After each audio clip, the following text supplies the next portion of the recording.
Occasionally in a conversation, someone asks me, what's better, stick, MIG, or TIG? Well, better for what?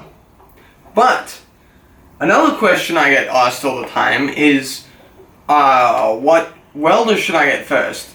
And almost everybody on the internet says that you should get a MIG welder first. I'm going to tell you why that is absolutely idiotic advice. So the most common reason that people say you should start with MIG is because it's easy. In their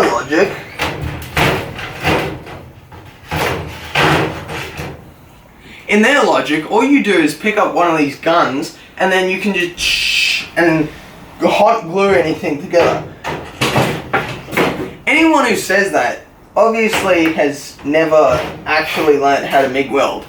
MIG welding is a lot harder than using a hot glue gun, and it takes a lot of skill to do it properly. Like, anyone can pick up a MIG gun and I'm a welder. Well, no, if you want to do it properly, it takes time. If you didn't know, MIG machines, like this one here, have a box in them that holds a big spool of wire that feeds through the MIG gun. And you have shielding gas, so you have a cylinder of gas, like this one next to me, which is out of frame, that you hook up to the machine. With stick welding, this is a stick welder that I got recently.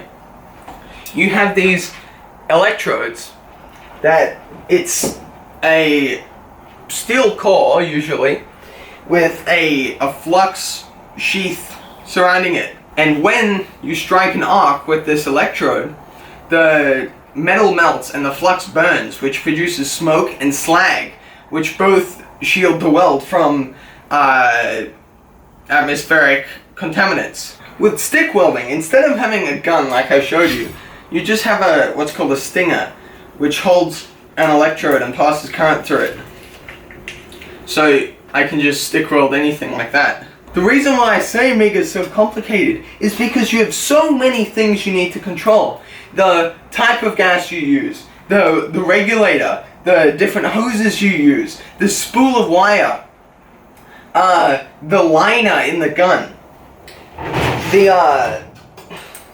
on the machine, the voltage and the wire feed speed, and on the gun, the type of gas thing you use. You need the right sized contact tip. You need the right size gun, the right size wire. You need to get the right size drive rollers inside the machine to work with that wire, and the right contact tip to work with that wire, and the right polarity. And then, after doing all of that, you have something that's marginally easier than operating a stick machine. Whereas, with a stick machine, there's one control. You adjust the amperage.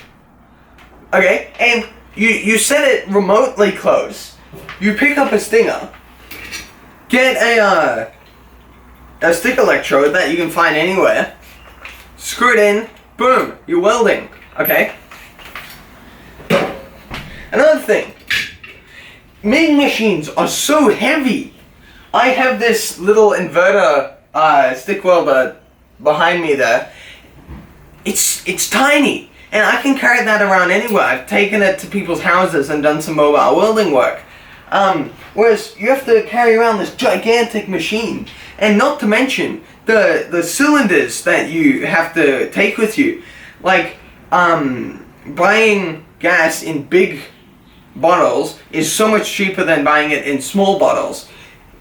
But, you can't take big bottles with you. And not to mention the versatility of stick welding.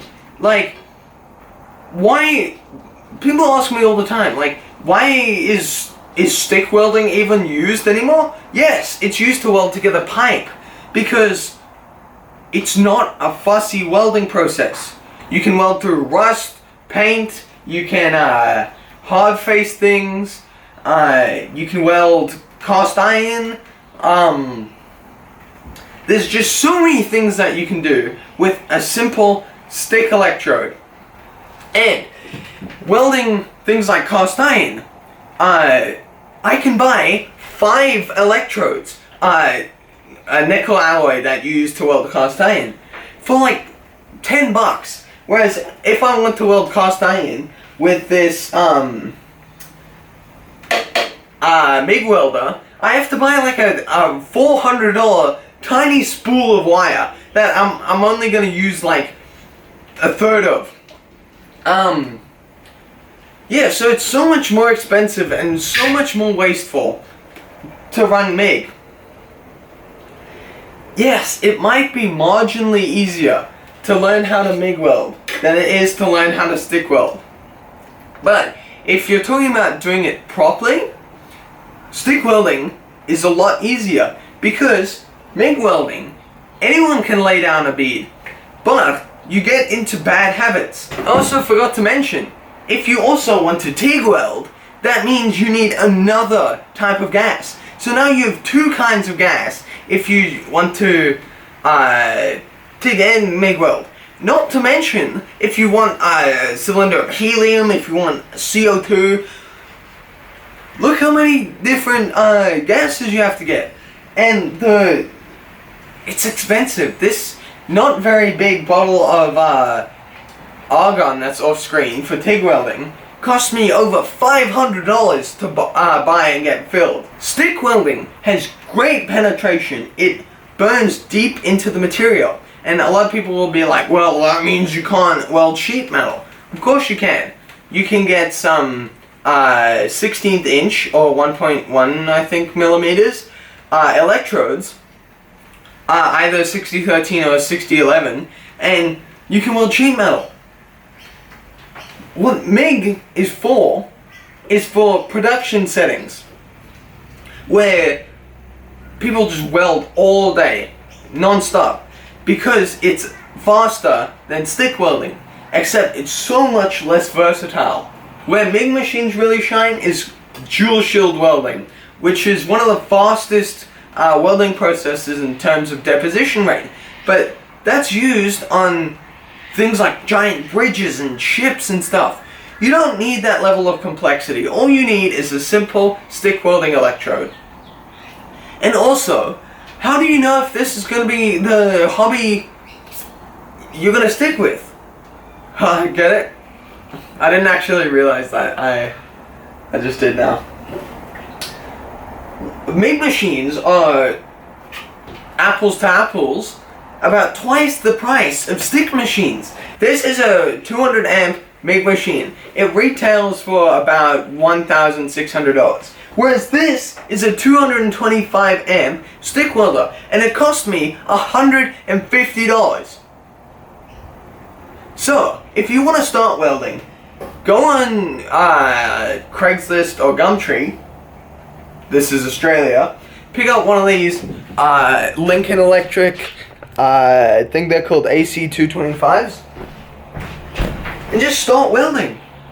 Just buy a couple 7018 or 7016 electrode and start welding. And I know some of you are going to be like, oh, well, this is an AC machine and not all rods can run on AC. Well, pretty much all rods can, and even the important ones like 7018 and 6010 have alternatives called 6011 and 7018 AC. Thanks, I'll see you later.